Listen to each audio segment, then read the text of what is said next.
Why were you in the Ritz-Carlton for so long?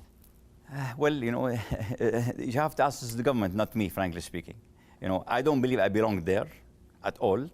So, you know, I'm always, almost always in agreement with my government, but not necessarily all the time.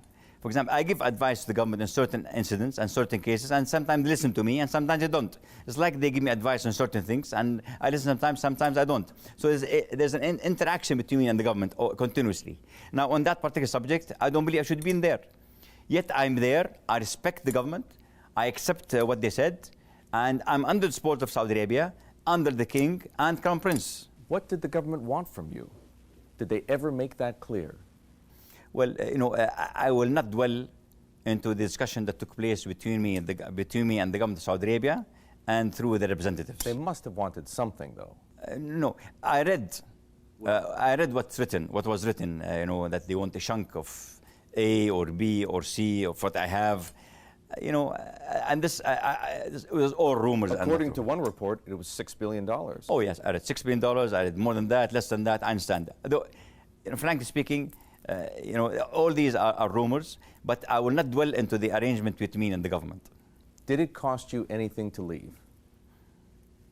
I will not comment on the content of the agreement between me and the government. No, but what I'm asking is, did you have to pay the government any money? Did you have to hand over any land? Did you have to surrender any shares? When I say it's a confidential and secret agreement, an arrangement that is based on confirmed understanding between me and the government of Saudi Arabia, I have to respect that. And look, I'm a Saudi citizen, right? But I'm a royal family. You know, the king is my uncle. Mohammed Salman is my cousin.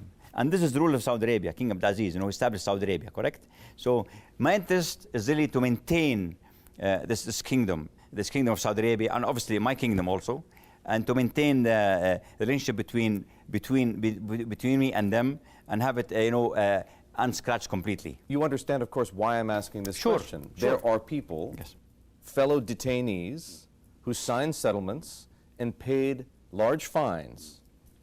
I want to know whether you're in the same boat or whether you're in a different camp. Oh, look, that's why I didn't want to be in that case, because some of those people were there. I'm not going to name names, but I know them. 1, 2, 3, 4, 5, 6, 7, maybe quite a bit of them, that they really did commit crimes of theft, and they were involved in bribes, and they were involved in stealing funds on the government. We all know them very well. I know them.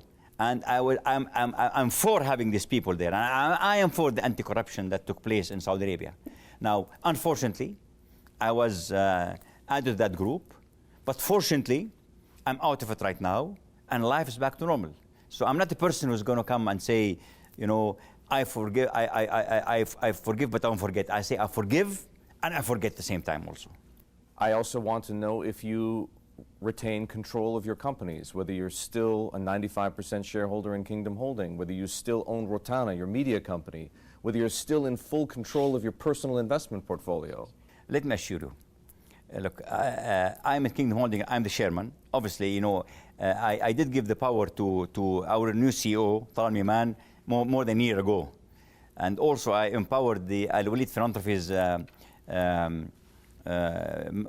leader over there to manage the process, and my private office and Rotana. So they all have been empowered long time before I went to the Ritz. I'm really the chairman, like the only chairman, frankly speaking, of all of them. And they're all functioning as usual. Even when I was in detention, they were still functioning. And there is a blessing in disguise, really. It was a conclusive proof that all these operations, whether it's Kingdom Holding, or the Alwaleed Philanthropies, or my private office, or Rotana, they're functioning as normal as possible, even in my absence. But are you still the controlling shareholder? Well, look, very simple matter. You can go, look, Kingdom Holding is being publicly traded in Saudi Arabia. Mm-hmm. And Saudi Arabia is part of G20. And our stock market is very transparent, actually as transparent as the United States. So please, you can go to the list of holdings, and you look there, how much is my holding there? You know, you can see it's 95%. So you go there, you see what is right now, and you can verify that independently. Your Royal Highness, you maintain your innocence. You say that you didn't sign a settlement acknowledging guilt, and that you are different, if you will, from many No, of no, the but, other people. no, who but are- we who- signed a confirmed understanding. Yes. And I have say we have signed something, yes, confirmed understanding. I don't call it settlement. Now, some others may call it settlement. I don't call it settlement because settlement, to me, is an acknowledgement that you made a wrong. You made something wrong. In my case, no, it's a confirmed understanding with the government. You realize, of course, how important it is to be candid and Sure. honest with me about this. That's why I'm with you now. Because the circle of knowledge is too wide. Too many people know too many things. And if all of a sudden a different story emerges, your credibility Sure. will suffer. Sure. So everything we're saying, You bet. everything you've told me is 100% true. I have a confirmed understanding with the government, and it's ongoing. Now, I elaborate on that. It's an ongoing process with the government. What was it like, Your Royal Highness, being held captive by your own cousin? Frankly speaking, it was not easy. You know, I have to confess that. It's not easy to be held against your will in a location. But I used to say, you know, look, this is your uncle, this is your country, and this is your cousin, Prince Mohammed. And really, when I left, very strange feeling I had. And I met with all, I gathered all the seniors of my companies and all my close confidants. And I told them, I swear to you, I have complete serenity, complete comfort, and no grudge, and no bad feelings at all.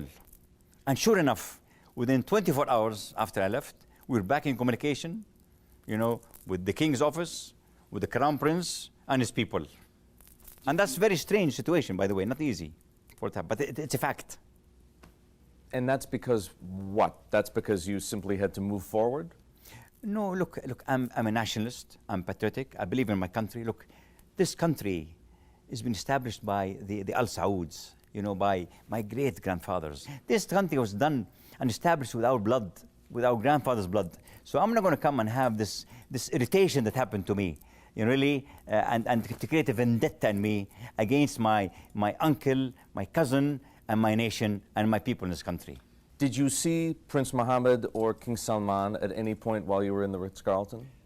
No. During the Ritz-Carlton detention, no, I did not see any of them, but I was in direct contact through their people, yes. So I had a few representatives that goes to report to them directly. How would you describe your relationship?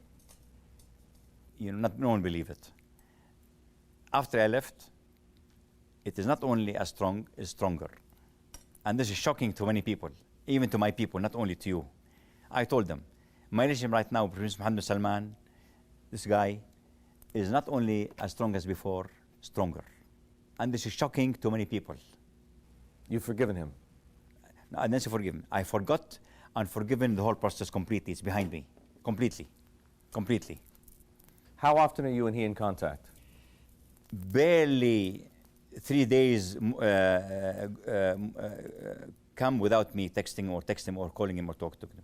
Barely 3 days happen. You and he talk almost every 3 days, And if then not, if not more. I say we text a lot. We text a lot, but we talk you know, less frequently. But barely a week goes without us communicating. Barely 3 days end without us communicating. What about your profile, domestically or internationally? Will that have to change? No, but you know, some you know, thanks God, many of the companies I deal with, and many of the banks I deal with, you know, they all been in touch with me. And I really take this opportunity to thank many heads of state in Europe, many heads of states in the Arab world, many heads of states in the Far East, and many ex-heads of states in the United States, really for caring about me and being in touch with my office and with me after I left and during my detention. I really thank specifically, you know, Warren Buffett, Bill Gates, you know, Lloyd Blankfein of Goldman Sachs, Corbett of Citi, and you know, President Carter. They checked in on you. Oh yes, and actually Bill Gates issued a press release about me. So I really appreciate. Please, and I miss a lot of my friends here, because I have no time to mention all the names. So I really appreciate what they did, all those in the political arena, national, region, internationally, and in the business community also. So I really thank them for their care about me, and say I will never let you down.